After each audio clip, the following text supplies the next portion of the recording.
Welcome to Leadership from the Cross with Pastor Scott Thom. This broadcast is devoted to taking your ministry and life to the next level. No matter what the level you are at, let us help advance your leadership skills. Leadership from the Cross is a ministry of Cross Christian Fellowship in Albuquerque, New Mexico. And now, Pastor Scott Thom.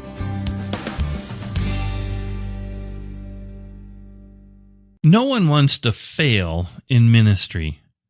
You're in ministry, whether it's full-time or part-time, you're helping here and there. You want ministry to succeed. You want to do your best for the Lord. And everybody, I think, has this mindset for the most part. There's some that are going to be off, but for the most part, people want to succeed in ministry and want the ministry to succeed, but not all do. Why is that? Why do some start out great and others fail? And why is it that some are incredibly successful and others are not? And sometimes you think, well, it's talent or it's training. Maybe it's the education they have. And I think it's a combination of many of those things. But above all that, I've seen people with little education, little training, and very little knowledge of the ministry itself succeed because they know something about working a plan, about being successful because they have a plan. And including in that plan would be to get better ministry training, to get the skills and tact that they need to accomplish whatever assignment the Lord's given them or whatever ministry that they've been given. It's because they work a plan. So successful people in ministry work a plan. I've never seen, let's put it this way, I've never seen someone who comes into ministry and is wildly successful who didn't work a plan, who didn't know how to successfully look ahead, get direction, vision from the Lord, and then work towards that goal or vision. And especially in life, successful people in life and raising kids have some kind of plan going on. Now, in our life planning class, we cover this in great detail, but I'm going to give you 6 important keys to being successful. How do highly successful people achieve their plans? Let me give you 6 basic keys that if you do these, you're going to go really far in whatever you want to do, whether it be ministry, leadership, or just planning things with your own family, planning your life. So, number 1, numero uno, let's look at this one. To put your health at the top of the list. What, you want me to work out and do sit-ups, do pull-ups? Maybe, but that's not really what I'm thinking about. I'm thinking about your spiritual and your mental health, because that will propel you farther than anything else. First, your spiritual and then your mental health. And both of these, I think, are tied together with Psalm 127:1, when it talks about building or planning. You know, you have a plan, you have a house blueprint, and you're going to build a house. And the Lord uses this as this symbolic viewpoint of building your life or building your ministry. And he says this, Psalm 127:1.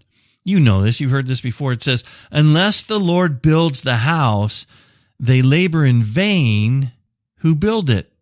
Unless the Lord guards the city, the watchman stays awake in vain. What is it saying? And this is the point I'm getting to. The really successful people mind their P's and Q's, dealing with their spiritual walk. They're always building themselves up in the Lord. They're always building the kingdom first, right? It says, seek ye first the kingdom of God and his righteousness. Then all these other things are going to be added to you. The Lord's going to bless in so many ways. But it also, your plan can be sidetracked, can go really south. You can have the best plan in the world, but you walk in sinfulness, you walk with a sinful heart in your family or in your ministry, in your business, it's going to come back to bite you. You are not going to be successful long-term doing that. But you can build your life, you can build your ministry on these principles. Success isn't really just about getting one goal. It's about getting multiple goals that are important. So somebody can build their life, they can build their ministry, and they can be successful financially, they can be successful in ministry and seem spiritually well attuned and doing well, but yet they can lose their family because they've neglected that part. They've neglected home. How successful are they then? So when I talk about that successful people, especially from a biblical worldview, the people who put their spiritual and mental health at the top of the list win. They achieve their goals. And what am I talking about? I'm talking about going to church. I'm talking about devotional reading. I'm talking about prayer. I'm talking about your spiritual and mental health. And if you do that, then you'll do good. Now, physical exercise does profit some, Scripture says. And so you should incorporate that in there. Proper exercise, proper sleep, good food, those things are going to help you reach your goals. They're going to help you plan your life and your ministry. And if you're not thinking that way, then you're shortchanging yourself. You're making it harder on yourself. So the first one is, hey, be spiritually and mentally fit. And that's above all other things, because that will help you be successful more than anything else. Having the right agenda with God and with people is going to make you have a much easier path. Secondly, number 2, form good habits rather than bad habits that master you. Form good habits rather than bad habits. Oh, that's so simple. You might be sitting there thinking, well, that's rocket science. I know it's not rocket science, but most people don't do it. Why are some people successful? Because they work at weeding out the bad and cultivating the good. Good habits are hard to form, but they're easy to live with. Bad habits are so easy to form, but they're so hard to live with. Do you get that? Let me say it again. Good habits are hard to form, but easy to live with. Bad habits are easy to form, but hard to live with. Romans 6:20-22 talks about this. It lays out a framework and it warns us on this. It says, for when you were slaves of sin, in other words, you had a bad habit. You were a slave, you had a habit to whatever fleshly desire you had. You were free in regard to righteousness. What fruit did you have then in things of which you are now ashamed? What was the benefit of having a life run by the flesh and fleshly habits? What was the real benefit? And on top of that, it was shameful. For the end of those things is death. The end of those things is death of a vision. The end of those things is death of your family. The end of those things is death financially. The end of those things is death in your ministry. They are not going to help you. But now, verse 22, but now, having been set free from sin and having become slaves of God, you have your fruit to holiness and the end, everlasting life. So here's the point. Here's what he's talking about. He's going, you have a choice to make good habits or bad habits. You can be controlled by the flesh or controlled by the Spirit, but either one can be developed into a habit. It isn't just that I'm saying no. You begin to develop your will, your inner person, your nature, who you are as a person begins to develop by those habits. Successful people develop good habits and begin to shun bad habits. We all have them, and we're all going to struggle with them for the rest of our life. Whether it's something simply like procrastination to things that are terrible, like drinking, that's going to ruin or destroy the direction we're going. So it isn't just a goal that's important. It's how you get there and what you develop getting there. Because you can reach a goal in your family. You can reach a goal in your ministry. But if you've left a bad habit in that process, it can unravel the whole thing. It's kind of like knitting a sweater. Oh my gosh, I knitted this fabulous sweater. And then there's that one loose thread that's going to grab onto something when you're walking away. The sweater continues to unroll. And you're like, oh man, like you built something in your life. But this one nagging sin unravels it all. And you're like, I spent so much time building this up. Why does God hate me? He doesn't hate you. He's telling you, build good habits, because good habits will get you to your goal, but they'll also keep your goal intact. They'll keep your life intact. They'll keep your ministry intact. So it's just important. They help you get to where you're going and maintain it. So you want to be transformed while you're setting goals. I want to be more loving to my wife. You don't want to just be in action. You want to be in person. So somebody says, I have a goal to be more loving to my spouse. Okay, that's a good goal, but it doesn't happen long term if you don't become a more loving person. Because you can send flowers or cards and you can say special things and you can do special things. But if that's a one-time act and you're doing it, but you haven't developed a habit of encouragement, of love, of patience, of nurturing, and these things that are sacrificial and acting in love, you haven't developed that character nature of love as a habit, then you're not going to be that loving person in the end. You have done loving things. That's good, mind you. But then the old nature comes up. You can unravel that whole relationship again. And they could be saying, I knew it. It was just an act. And it wasn't an act. It was sincere. But you didn't sincerely attack the bad habit of being blunt, of not being patient, of not being sacrificial. So then when you let your guard down, the old nature comes up. So not only do you want to reach a goal, you want to reach the goal developing good habits that maintains that goal throughout. Number 3, good habits are formed by a positive mindset and timely repetition. A positive mindset is not something magical. You know how the cults throw it out in New Age, I'm throwing this out to the universe. Big deal. That's nothing. The universe is nothing. It's impersonal. It's a part of creation. It doesn't do you any good. You throw it out there and it comes back. There's the law of attraction. It's biblical. If you're friends to people, you get friends. There's a proverb like that. If you smile a lot, you're going to have people smile back at you. There's nothing wrong with that. That's a biblical mindset. Treat other people the way you want to be treated, and oftentimes they're going to treat you that same way.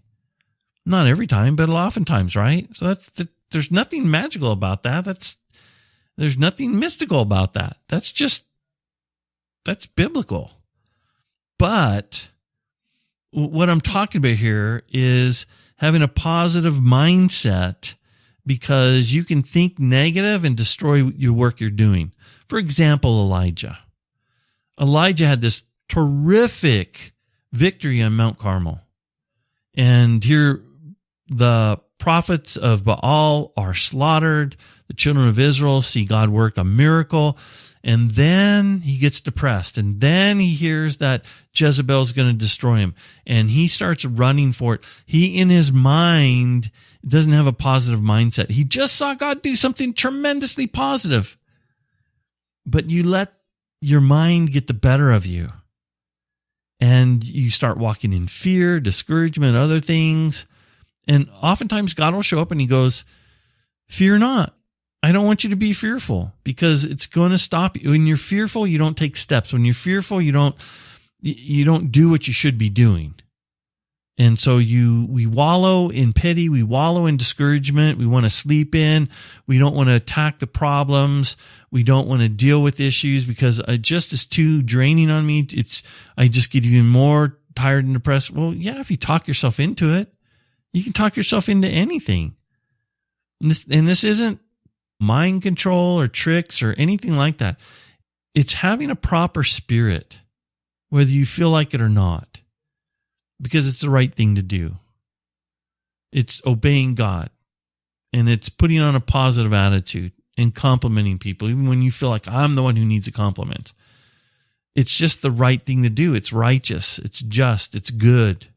And so having a mindset that is biblically positive rather than not positive and fearful and these other things, which actually can be sin, we actually can be a benefit to our family, to society, reach our goals, these kind of things. So have a good attitude.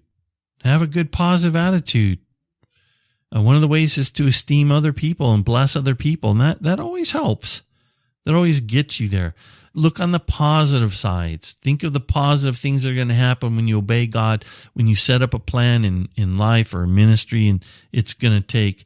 And then timely repetition is part of that, because you've got to practice this habit regularly with a positive attitude, and it will become a positive habit, positively reinforced, and lead to positive results, because you're focused in on biblical mandates and goals that are good and godly, and there's benefits from that.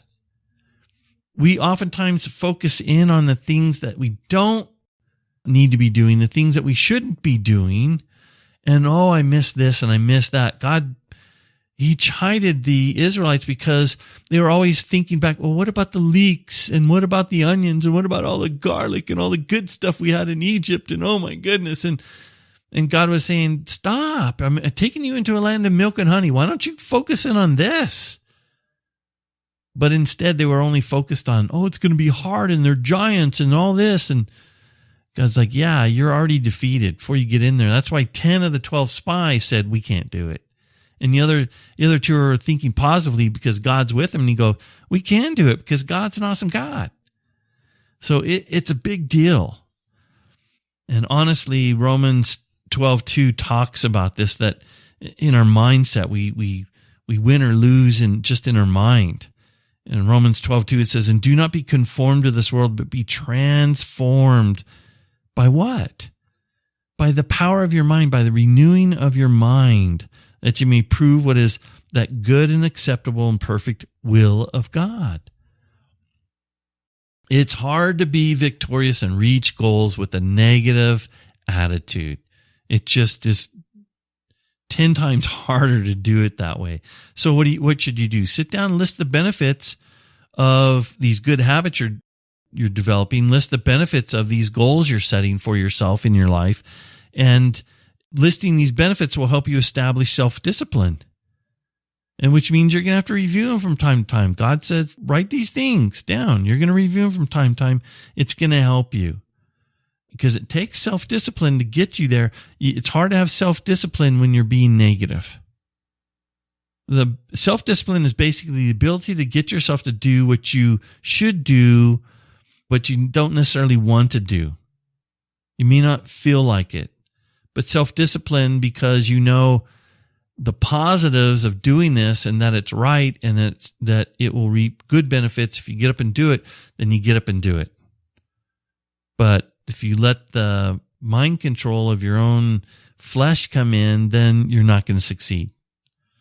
Number four is review your goals and the habits several times a day. It doesn't have to be the same goals every time, because you're going to have multiple goals. When you're planning your life, when you're doing things in ministry, you're going to have multiple types of goals going on.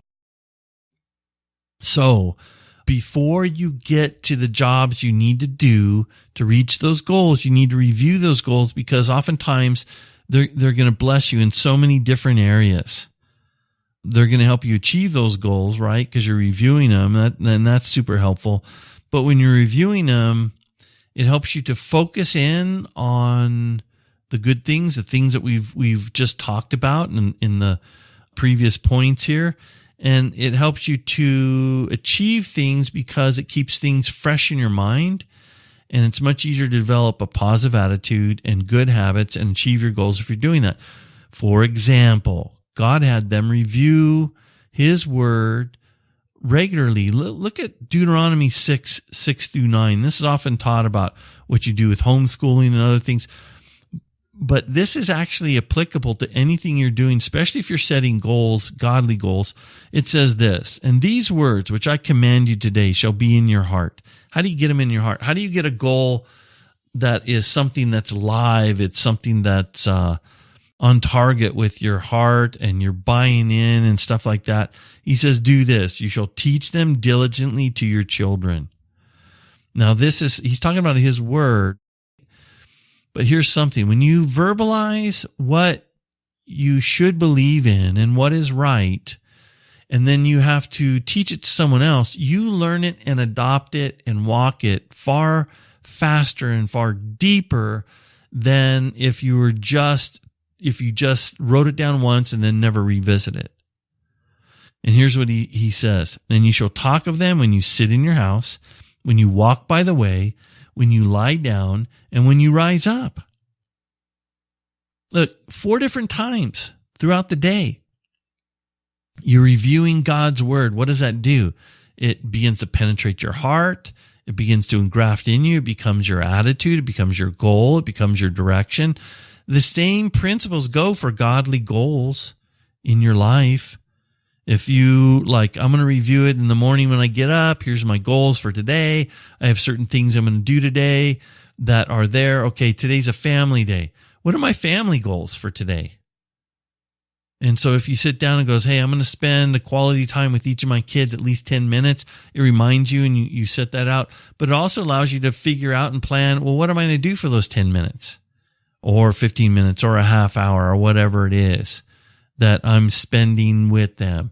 I know 10 minutes seems short, but you can get a lot done in 10 minutes if you're like, hey, I'm just going to take this child by the hand and walk him into the backyard, just mano a mano, one-on-one, look into their eyes and for 10 minutes, love on them and tell them how much I love them and think about them and what I think of how when they're walking with the Lord, how it blesses me and whatever. You do that once a week, your kids are going to be floating. Well, that's a goal you can have. And if you forget that because a game's on, other things are happening, well, if you're reviewing your chart every day for that day, what you need to be doing, reviewing those goals, you're going to do it and you're going to achieve tons and tons. And so when you're doing it, you're committing not to this goal, but you're committing to a lifestyle, not just an assignment, but a way of thinking that brings about this assignment. And you're going to have greater success when you do this. And when you do it periodically, like multiple times a day, every so many weeks or so, that you're reviewing the big picture and doing that, especially at least every 12 weeks, you should be doing that, reviewing your life plan, your goals for each area of your life and ministry, then it's going to help you. Let me give you some suggestions, though, that would help you greatly. So when you're doing this, at least at the beginning, you have to do this. So either the night before or in the morning immediately, list your activities for the coming day that are fitting into that goal and what you want to accomplish and how you're going to get this done and what order you're going to get them done. Prioritize them. If you would just do that simple thing, you will achieve a lot, man. You're just going to achieve so much more than the average person. And you're like, how do you do it? And you're like, well, it's not really that hard, but I take time to do a few activities that are my good habits, and you reap tons of rewards from it. Number 5, it's check your progress by the results, not by just how you feel, but by your results. Paul was a driven man. He did so much. In Philippians 3:12, he says, not that I've already attained or am already perfected, but I press on, that I may lay hold of the goal for which Jesus Christ has laid hold of me. What has he laid hold of Paul for? To be a good man of God, to plant churches, to raise up leaders, to do these things. God's called us to do certain things within our life as a role model, maybe as a husband, as a wife, as whatever that position is, to do that to the best of our abilities, not lackadaisical and not like, well, I could get more abilities. I'm doing it to the best that I kind of want to, but you're not really putting forth the extra effort. You're not going the second mile. You're just like you plateaued and been satisfied with that. That's not acceptable. You got to have results. You got to say, here's my goals. I want to see this in this area of my life. And how do I get there? And then how do I break that into smaller sections? And then I don't let that day close without making an honest effort to complete that small section of that goal. So I knock that out. And that way you can track your progress rather than if you have a hope and dream and days and weeks and months go by and you go, man, someday I'm going to do this. And that someday never comes. It never happens because we're not really planning it. Look, you've heard of the 80-20 rule. That out of all the things that we do, 20% of what we do really makes up 80% of our life, impacts 80% of our life. The other 80% that we do really barely is marginal. It barely works up to about 20% of what really impacts our life. So you've got to sit down and what would happen if you spent your time on the 20%, really working hard to accomplish the 20% instead of the busy work of the 80%. Because you and I both know we get busy, we do things, and we're like, wow, I did so many things today, and I knocked a whole bunch of things off my checklist, but it really didn't change anything. At the end of the day, I go home, didn't change work, didn't change ministry, didn't change my life. But you know that there are things that if you could only do one thing that day that would most impact your life, what would it be? And if you did it, you knew that you would get maximum impact in your life. Then prioritize those things, do them. And then if you get done faster than you think, or you get done with time to spare, take the second most impactful thing. And you'll find out that the other 80% of things, either you can delegate it, you can automate it, you can delete it, or you can do it. One of those four things. And usually that makes very little impact. If it could be put off for weeks, it doesn't do anything. You're focusing in on things that do impact life, and you'll be feeling, and people around you will be seeing the impact, and they'll be like, "What are you doing, man? You're rolling, man." And you're like, "I'm not working any harder, or whatever. I'm working smarter. I'm working on the things that are most important instead of the easiest things or whatever. I have priorities, but those priorities don't really help you in the long run." Always check your progress by the 20% of things that impact lives. So the last thing I want to cover is remember, number 6, remember that you should be helping people with their goals and habits. If you are planning your life, the best way to plan it is to love on people and to help people. That's the most satisfaction you're going to get out of life anyways, rather than just a selfish agenda. In Philippians 2:3-4, it says this: "Let nothing, nada, nunca, zero, let nothing be done through selfish ambition or conceit, but in lowliness of mind, let each esteem others better than himself. Let each of you look out not only for one's own interest, but also the interest of others." In your plans, your plan should incorporate, how can I bless somebody? How can I help them reach their goals? How can I push them along to better their life? How can I help them work out better habits? It's one of the reasons why we do this podcast. This podcast goes out free. We would like to see people go back to our college, ccfcollege.com, and enroll. But if they don't, this is still information that's going to help you get to where you want to go. And it's part of this whole philosophy. And it pays dividends because it's just like, hey, if you help people, oftentimes they reciprocate.